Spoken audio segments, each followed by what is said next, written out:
পাগল হলে যা হয়। এই নে খেতি, ফুচকা নিয়ে এসেছি।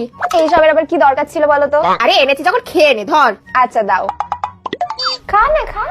গোটা ফুচকা একবারে খেলে যদি আমাকে ছোচা ভাবে না বাবা, আস্তে আস্তে খাই ফুচকা গুলো। খুঁটে খুঁটে ফুচকা খাচ্ছিস কেন রে? আসলে না আমি না বেশি তাড়াতাড়ি করে ফুচকা খেতে পারি না, বুঝলি তো। ও ডুগডুগির মা, ওই দেখ তোর বাবা আবার ডাকছে। কেন তুই খা, আমি আসছি। আচ্ছা কাকিমা ঠিক আছে। এই আমি না তো বলেছি তুই খা, আমি আসছি। হ্যাঁ হ্যাঁ তুই যা না। ওই তো সবাই চলে গেছে, এবার তাড়াতাড়ি করে ফুচকাগুলো খেয়ে নি। আস্তে আস্তে ফুচকা খাওয়া যায় নাকি?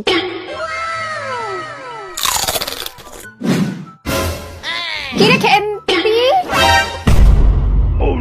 আস্তে আস্তে খা, আস্তে। মা ও খাক, চলো আমরা পাশের ঘরে যাই। হ্যাঁ তুই খেয়ে নে, আমরা আসছি। হ্যাঁ আরে না না রিঙ্কি, ঠিক আছে তোরা থাক না, আমি খাচ্ছি। তুই খা, আমি আসছি। আয় আয় আয়। কেন যেরকম হড়বড় করে ফুচকাটা খেতে গেলাম, কি নাকি ভাবলো আমাকে। দূর ব্যাগ। मानता सच पर कुछ नहीं ऐसा जो कहता है आईना कहते हैं बड़ी बातचीत